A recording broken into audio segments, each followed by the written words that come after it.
Assalamualaikum warahmatullahi wabarakatuh. Izin diperkenalkan diri, nama saya Dadan Suminder dari Prodi Sistem Komputer. Di sini saya akan mempresentasikan simulasi sistem antrean. Di sini ada daftar isi. Yang pertama ada pengertian, kedua ada alasan menggunakan simulasi sistem antrean, yang ketiga jenis-jenis sistem antrean, yang keempat ada contoh soal atau studi kasus. Yang pertama ada pengertian. Dikutip oleh Karl Czegos, Becker, dan Bowden, R.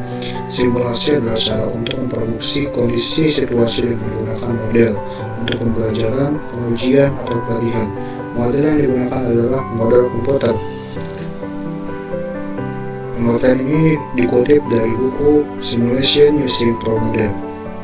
Lalu, simulasi sistem antrean adalah metode untuk meniru perilaku suatu sistem antrean nyata dengan tujuan memahami dan menganalisis dinamika antrean tersebut. Melalui simulasi, kita dapat memodelkan kedatangan pelanggan, proses pelayanan, dan interaksi antara keduanya untuk mengevaluasi kinerja sistem dan mengidentifikasi area perbaikan. Kenapa kita harus menggunakan simulasi? Yang pertama ada analisis kerja. Analisis kerja memungkinkan evaluasi efisiensi sistem pelayanan tanpa mengganggu operasi nyata. Yang kedua ada identitas bottleneck, yaitu mengidentifikasi titik-titik kemacetan dalam proses pelayanan antrean. Yang ketiga ada pengujian skenario, yaitu menguji berbagai skenario tanpa resiko terhadap operasi sebenarnya. Yang keempat ada penghematan biaya dan waktu, yaitu mengurangi kebutuhan eksperimen langsung yang mahal dan memakan waktu. Lalu ada jenis-jenis. Yang pertama ada single channel, single pass.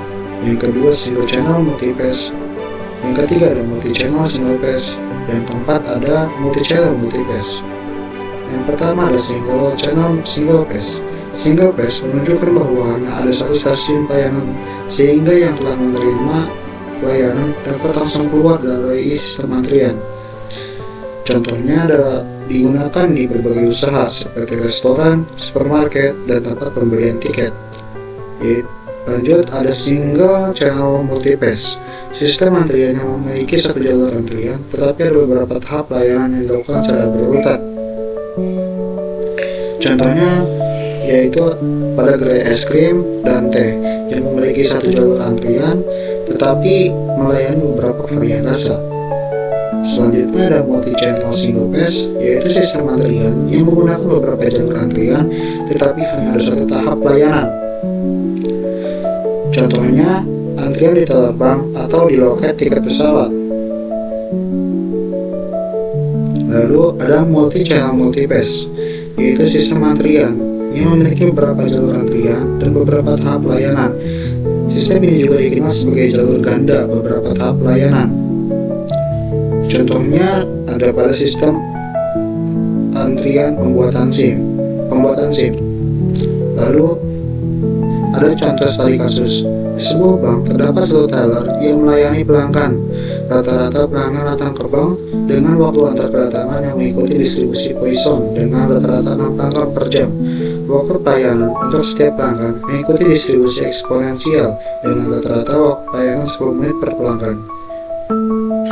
Ini terdapat soal-soalnya. Yang pertama tingkat kedatangan pelanggan per jam, tingkat pelayanan teller per jam, tingkat pemanfaatan teller, jumlah pelanggan dalam antrean. Lalu ada rata-rata waktu yang dihabiskan oleh pelanggan dalam antrean.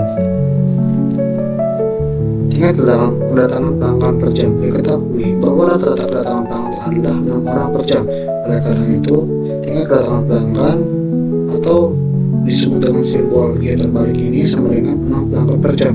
Lalu tingkat pelayanan teller atau seperti simbol U, yaitu diketahui bahwa waktu pelayanan per pelanggan adalah 10 menit atau 1 per 6 jam. Oleh karena itu, tingkat pelayanan teller sama dengan 6 pelanggan per jam. Lalu ada tingkat pemanfaatan teller, bisa dirumuskan sebagai P sama dengan tingkat pemanfaatan teller dibagi P sama dengan tingkat pelayanan teller dibagi tingkat kedatangan pelanggan sama dengan 6 dibagi 6 sama dengan 1.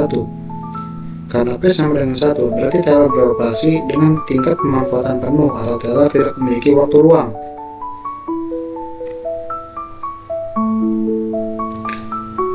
Lalu ada jumlah pelanggan dalam antrean atau LQ.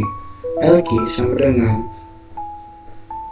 tingkat kedatangan pelanggan pangkat 2 dibagi tingkat pelayanan teller dikali tingkat pelayanan teller dikurang tingkat kedatangan pelanggan, sama dengan 6 pangkat 2 dibagi 6 dikali 6 dikurangi 6, sama dengan 6 sampai dengan 1. Lalu rata-rata waktu yang dihabiskan oleh pelanggan dalam antrean atau WQ.